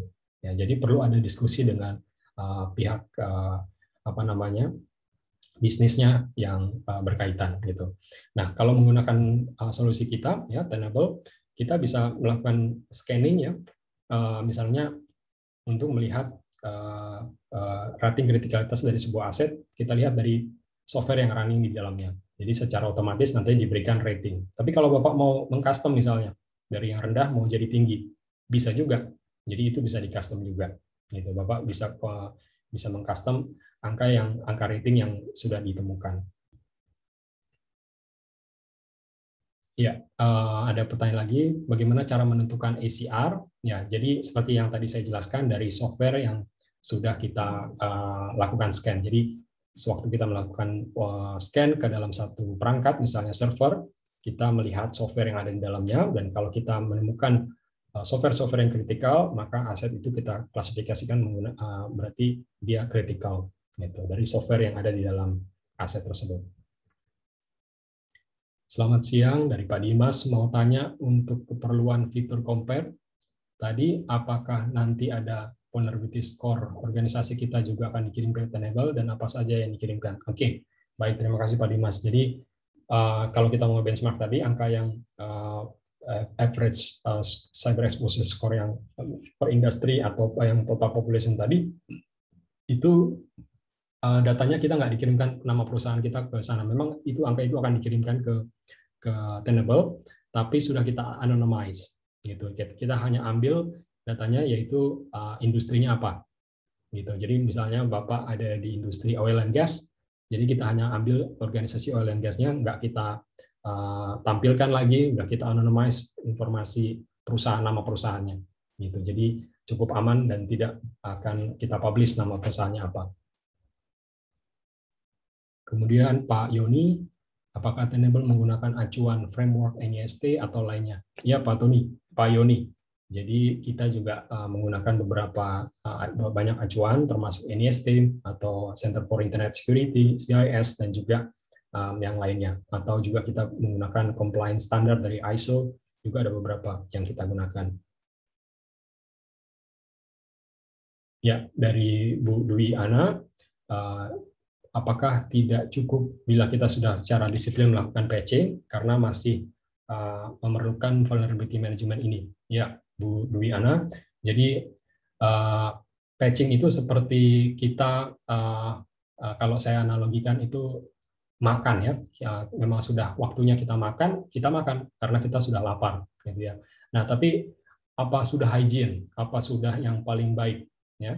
Yang dimakan sudah yang paling baik apa belum? Udah paling yang sehat apa yang belum gitu. Jadi perlu kita assess lagi gitu. Jadi jangan cuma patching dengan patching saja, tapi apakah itu yang juga yang sudah perlu sudah yang paling baik. Jangan sampai nanti ada yang kecolongan lagi. Nah, kalau patching kita nggak tahu apa ada vulnerability lagi yang mungkin bisa menjadi celah untuk datangnya attack, misalnya ransomware atau malware. Jadi kita perlu ada verifikasi lagi apakah aktivitas patchingnya sudah yang cukup baik. Gitu. Dan patching juga biasanya solusi patch management hanya fokus ke satu area aset tertentu. Misalnya Microsoft SCCM atau WSUS itu hanya fokus di Microsoft, perangkat Microsoft. Gitu.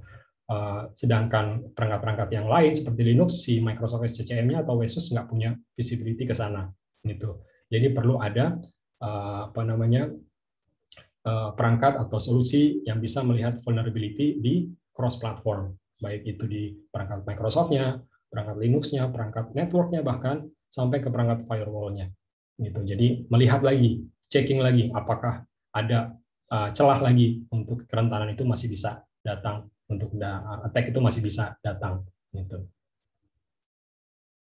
Kemudian ada pertanyaan dari Pak Zul Husni Siregar. Apakah bisa melakukan semacam pentest gitu, Pak? Ya, Pak Zul Husni. Jadi kita bisa melihat vulnerability apa yang ada di organisasi kita, dan Nessus itu salah satu tool juga yang dipakai untuk pentest team. Ya. Penetration team biasanya pakai Nessus untuk melihat vulnerability yang ada di organisasi kita, di-scan sama dia, apa saja kerentanan-kerentanan yang ada di masing-masing perangkat-perangkat itu. Jadi itu salah satu tools yang mereka pakai. Kemudian ada pertanyaan lagi dari Bu Dwi Ana, atau mungkin di sini nih kerentanan yang dimaksud tidak hanya di treatment dengan patching gitu ya. Ya, tadi seperti saya jelaskan, jadi vulnerability assessment itu bukan cuma memberikan informasi apakah patchingnya sudah ada gitu ya, tapi juga apakah masih ada kerentanan lain yang perlu diperhatikan gitu. Jadi perlu ada cross check apakah ada celah bisa masuk, dan juga cross platform ya, bukan cuma per satu environment software tertentu Microsoft misalnya, tapi juga ke perangkat networknya, firewall-nya, juga perangkat Linux-nya misalnya kalau ada, itu juga perlu kita perhatikan kerentanannya. Kemudian ada pertanyaan lagi dari Pak Pandu. Selamat siang, mau tanya apakah dapat disimpulkan aplikasi Tenable ini bisa menggantikan jasa pentest security? Kemudian apakah saat menemukan vulnerability bisa sekaligus diberikan solusi remediasinya? Ya, Pak Pandu. Jadi Tenable-ness sudah biasa dipakai untuk konsultan keamanan untuk melakukan pentest, gitu ya. Jadi Bapak bisa menggunakan solusi Tenable ini untuk melihat atau memindai punya visibility terhadap vulnerability yang ada di tempat Bapak, gitu. Jadi bisa secara continuously untuk melihat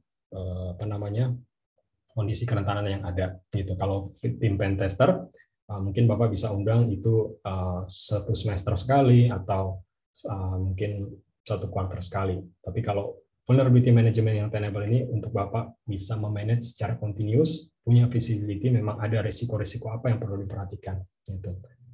Kemudian apakah saat menemukan vulnerability bisa sekaligus diberikan solusi remediasi? Betul Pak, tadi yang saya jelaskan, ada tadi solution atau action item, misalnya fix CentOS 7 misalnya, atau apply KB sekian-sekian dari Microsoft, sudah langsung diberikan list action itemnya. Pertanyaan dari Pak Doni Wiantoro, apakah vulnerability yang ditemukan dapat di-patch secara otomatis melalui Tenable Lumin? Ya Pak Doni, jadi untuk saat ini kita tidak melakukan perbaikan atau patching secara otomatis. Kenapa? Salah satu konsiderasinya adalah juga kita tidak mau ini bisa mengganggu performance atau aktivitas yang ada di si server tersebut, misalnya. Misalnya ini server, gitu ya. Jadi kalau kita langsung otomatis patch, kita nggak mau dia nanti terganggu secara performance-nya atau secara aktivitasnya dalam melakukan patching-nya. Jadi perlu konsultasi juga dengan owner si servernya, kapan waktu terbaik, misalnya pas downtime-nya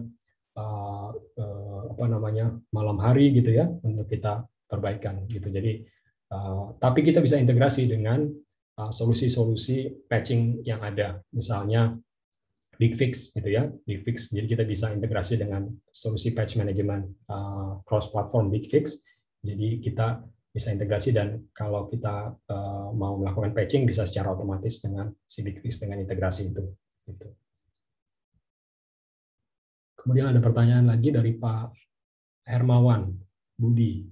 Apakah setelah kita mengetahui PPR software vulnerability, Tenable.io bisa deploy update ke semua perangkat aset vulnerability tersebut? Ini sudah saya jawab tadi. Jadi kita bisa integrasi untuk patching-nya secara otomatis. Gitu. Tapi kalau dari Tenable-nya saja, kita belum ada solusi untuk langsung secara otomatis untuk patching, gitu ya. Dan mengingat konsiderasi untuk tidak mengganggu si servernya. Recording-nya apakah nanti bisa di-share? Nanti kita share. Pak Pujianto bertanya, untuk penentuan level maturity menggunakan framework apa? ISO 27001 OWASP atau apa? Gitu. Jadi ada banyak framework yang kita gunakan, Pak. Salah satunya untuk yang aplikasi web, betul, ada OWASP Top 10, dan juga ada kita kontribut juga dari ISO, NIST, dan juga CIS. Jadi sudah kita kontribut dari berbagai macam framework. Pak Eko Santoso bertanya, trigger agar aplikasi ini bisa running dan dapat skor diambil dari mana saja? Trigger agar aplikasi ini bisa running dan dapat skor diambil dari mana saja? Ya, jadi scoring ini tadi prosesnya seperti yang saya jelaskan tadi, kita berikan klasifikasi skor atau rating untuk tiap-tiap aset dan juga vulnerability. Dan banyaknya vulnerability dan juga dikaitkan dengan aset tersebut, kita dapat skornya. Dan skor overall adalah nilai rata-ratanya. Gitu. Tapi nggak mungkin Bapak lakukan itu manual ya. Nah, jadi perlu ada satu tools seperti Tenable Lumin yang bisa membantu lebih efisien lagi agar Bapak bisa mendapatkan angka skornya ini lebih cepat dan lebih efisien.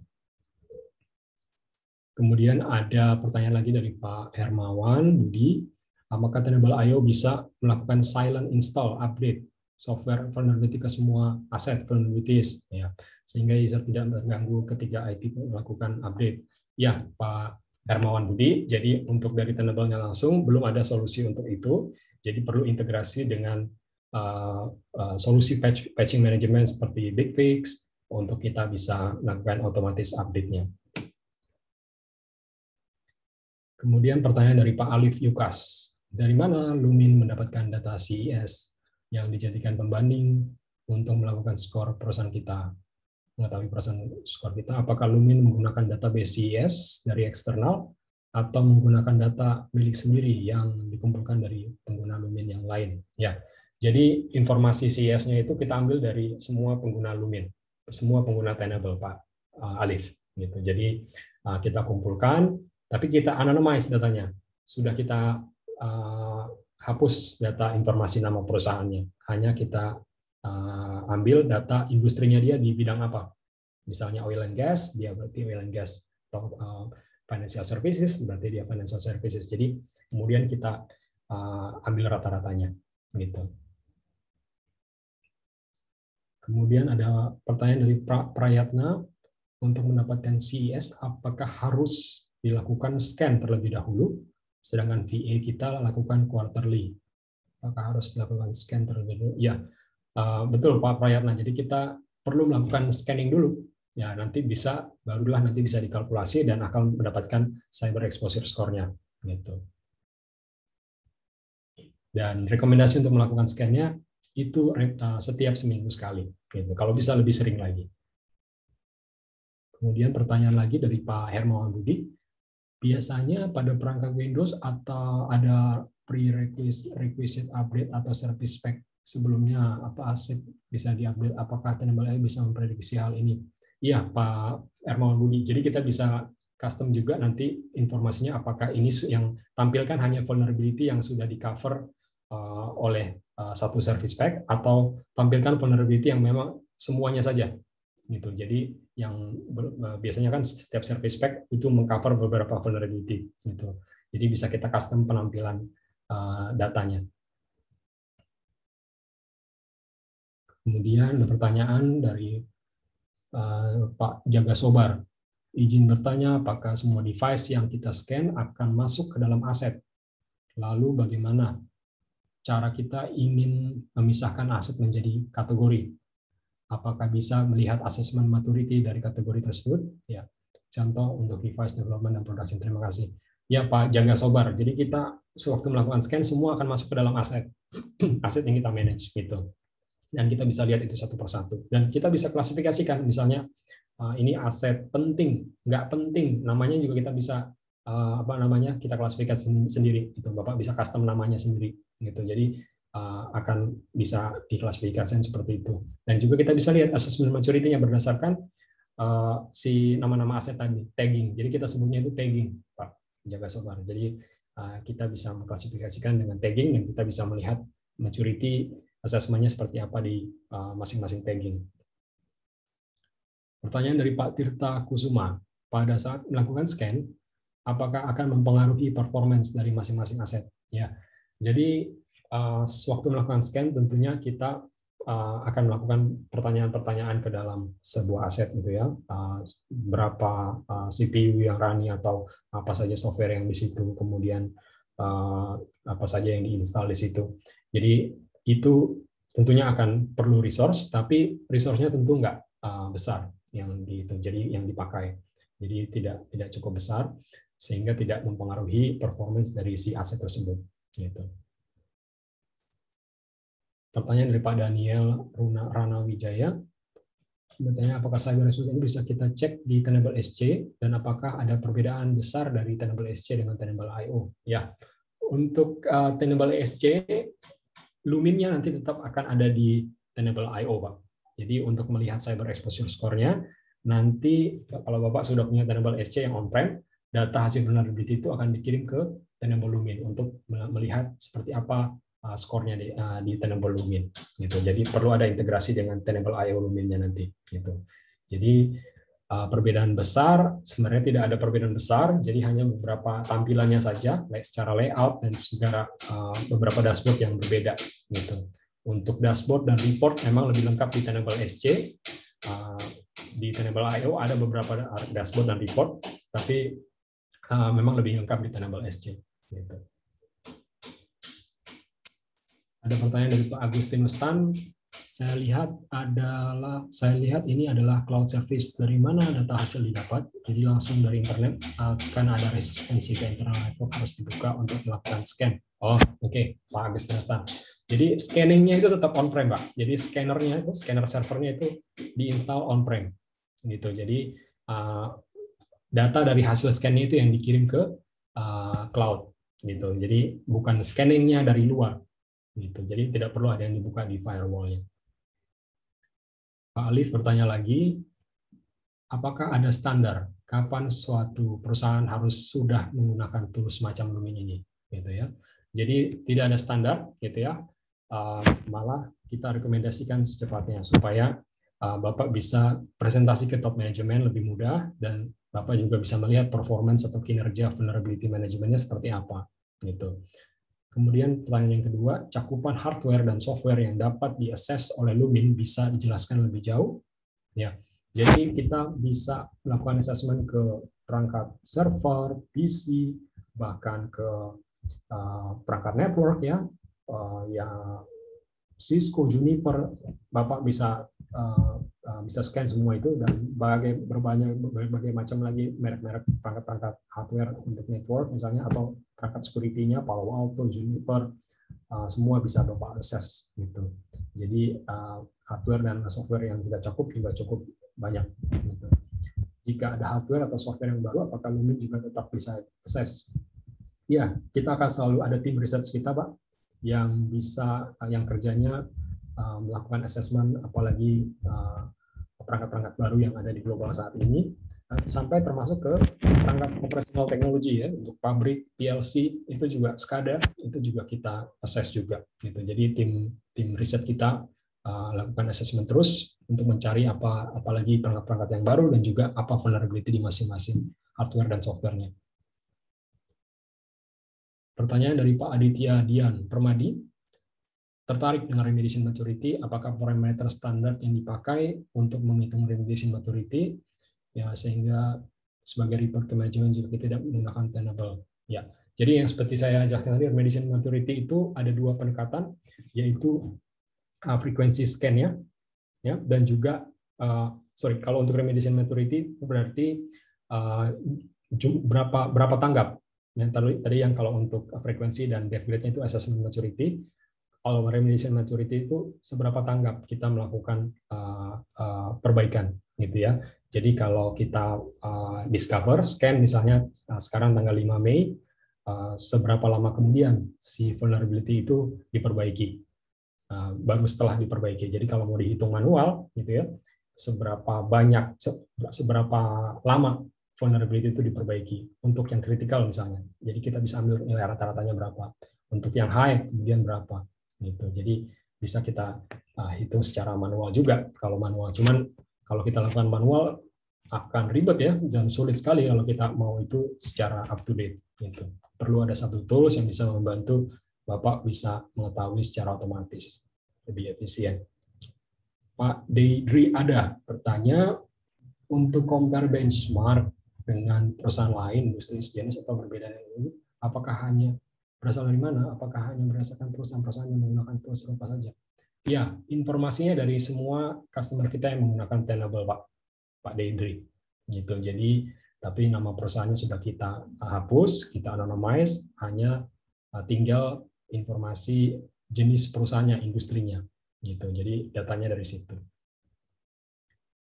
Ada pertanyaan lagi, siang Pak, untuk Tenable IO di level yang paling bawah dan yang ada di layer 2, apakah dibanding dalam satu package yang sama ya? Betul Pak, Bapak yang bertanya. Jadi kalau Bapak beli Tenable IO misalnya, itu sudah ada scan-scan tertentu yang memang berkaitan dengan Tenable IO-nya. Nah, misalnya container security, Nessus-nya, web app-nya juga bisa dalam satu package yang sama. Gitu. Pertanyaan lagi, jika ratingnya 275-300, kita akan ngomong ke direktur, aman Pak, dan Tenable menjamin tidak ada attack atau outbreak jaringan perusahaan. Iya, jadi informasi ini untuk kita mengetahui secara overall kondisi cyber risk yang ada di environment kita. Ya, kalau untuk menjamin attack ada apa enggak, itu tetap harus ada, tetap kita lakukan defensive activity gitu. Jadi setidaknya kita mengetahui secara kerentanan perangkat-perangkat kita ini bolong-bolongnya banyak apa enggak, sudah diperbaiki apa enggak gitu. Apakah juga sudah kita perbaiki atau seperti apa. Jadi risk itu tidak bisa dihapus. Ya, risk itu hanya bisa dimitigasi. Gitu. Jadi begitu konsepnya. Jadi tetap kita perlu ada aktivitas defensifnya juga. Kemudian dari Pak Denis Saputra ada pertanyaan, kalau environment server kita cukup banyak dan untuk melakukan mitigasi vulnerability ada impact-nya cukup besar di sisi aplikasi di dalam servernya.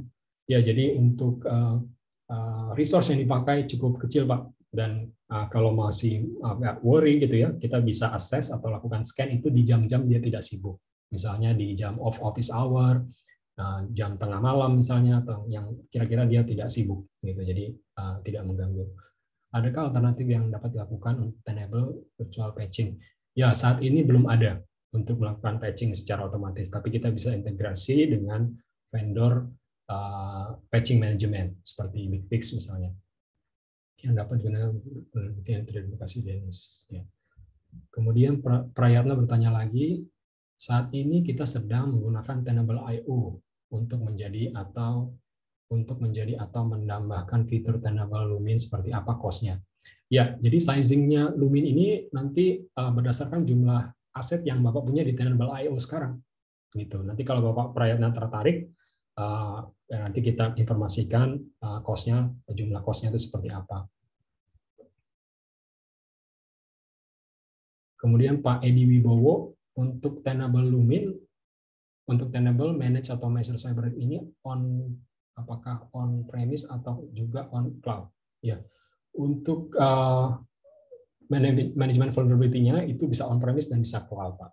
Jadi tapi Lumin-nya nanti itu ada di cloud. Gitu. License Tenable Lumin itu berdasarkan jumlah aset yang di manage. Gitu. Sizing-nya berdasarkan jumlah aset yang di manage. Bisa untuk dipakai di yang on prem atau yang juga yang di cloud. Pak Sekti Aji, apa yang menjadikan Tenable menjadi nomor 1 dibanding kompetitor yang lain? Ya, Pak Sekti Aji. Jadi dari informasi Forrester, mereka menjelaskan kalau fitur kita predictive prioritization itu membantu customer kita lebih baik lagi. Gitu. Jadi customer testimony yang menjelaskan kalau prioritization itu sangat-sangat membantu mengetahui vulnerability mana yang perlu diprioritaskan untuk diperbaiki. Jadi kemudian juga secara market share, IDC juga menjelaskan kalau kita paling besar secara market share. Ini menunjukkan kepercayaan customer global untuk solusi vulnerability management itu nomor 1 itu ke Tenable. Gitu. Pak Peterson bertanya, bagaimana proses untuk POC? Apa saja yang dibutuhkan untuk melakukan POC? Oke Pak Peterson, jadi kalau Bapak tertarik, nanti kita akan hubungi Bapak lagi. Jadi syaratnya nanti hanya kita perlukan berapa jumlah aset nanti yang mau di-assess ya. Kemudian ada server yang perlu dipersiapkan. Nanti kita bisa discuss lebih detail lagi, Pak Peterson. Pak Dimas Zen, saya pengguna Nessus mau confirm untuk Tenable ini supportnya dilempar ke forum ya, bukan dedicated ke bagian technical supportnya. Oh ya. Memang ada misleading ya nama support kita itu ya. Seperti vendor lain nama domainnya itu support.vendor.com gitu ya. Kalau kita community.tenable.com ya, seperti forum gitu ya. Jadi Pak Dimas, support kita juga ada di tim di website itu di community.tenable.com gitu. Jadi kalau Bapak mau open case itu ke community.tenable.com, tapi itu akan di-handle oleh tim supportnya. Nah, tapi juga Bapak bisa discuss dengan customer lain yang menggunakan solusi Tenable. Jadi ada di community itu. Gitu. Jadi itu sebenarnya bisa Bapak open case-nya itu ke support, tapi website-nya itu di community.tenable.com. Gitu. Nama ininya community.tenable.com. Kebetulan. Kemudian Pak Hairul Fajri, mengenai lisensi, bagaimana perhitungannya? Per aset kah atau per paket? Jadi Pak Hairul, lisensinya, sizing-nya itu berdasarkan aset yang di-manage. Kemudian setelah lakukan scanning, bagaimana kita bisa melakukan patch terhadap vulnerability yang ditemukan? Ya, jadi vulnerability yang ditemukan kita perlu prioritaskan, dan kemudian Bapak perlu install patch-nya masing-masing gitu, atau bisa integrasi dengan solusi patching management gitu. Apakah Tenable juga memberikan panduan atau arahan untuk memperbaiki vulnerability tersebut? Iya Pak, jadi kita informasikan juga kalau Bapak mau assess atau apply patching-nya secara manual, juga kita berikan panduannya seperti apa gitu. Jadi misalnya apply KB sekian-sekian dari Microsoft, Bapak perlu download dari mana gitu. Juga kan kita berikan link-link informasinya gitu. Untuk melakukan VA ini butuh data apa saja dan maksimum berapa ya. Jadi untuk melakukan vulnerability assessment kita hanya butuh target informasi IP address-nya saja gitu Pak, dan kredensial di tiap-tiap target tersebut supaya kita bisa melakukan assessment lebih akurat gitu. Pak Hamonangan Munte, apakah Tenable Lumin ini adalah vulnerability scanner juga seperti Nessus dengan fitur yang lebih lengkap dan detail? Betul sekali Pak Hamonangan. Jadi kalau mungkin Bapak sudah familiar dengan Nessus, kita dapat informasi vulnerability-nya, kita sudah scan, kita olah datanya. Yang mengolah datanya ini yang nggak ada di Nessus. Nah, kita tahu vulnerability mana yang perlu diprioritaskan dengan informasi VPR misalnya yang nggak ada di Nessus, dan kita punya dashboard, dan kita punya Tenable Lumin. Itu yang nggak ada di Nessus.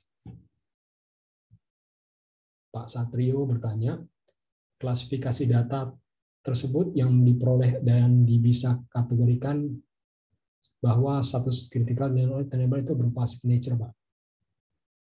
Klasifikasi data tersebut dan jadi informasi vulnerability, Pak, itu bukan dari Tenable saja, mostly itu dari National Vulnerability Database. Ya, semua vendor pakai informasi itu, dan severity levelnya juga kita ambil dari sana. Ya, jadi yang critical, high, medium, low itu kita kita ambil dari sana. Checkingnya kita sebut namanya plugins. Setiap checkingnya gitu. Dan kita tambahkan lagi dengan VPR. Sudah ada informasi severity level dari National Vulnerability Database. Kita tambahkan juga vulnerability priority rating-nya. Gitu. Ada pertanyaan, apakah parameter dalam scope kecil memastikan vulnerability? Apakah parameter dalam scope kecil memastikan vulnerability? Mungkin maksudnya apakah kita bisa melihat vulnerability dalam scope yang kecil gitu ya? Bisa Pak, jadi kita bisa drill down mungkin scope yang ke area tertentu atau ke tagging tertentu, kita bisa lihat parameter vulnerability di sana. Apakah Tenable ini bisa juga melakukan auto patching?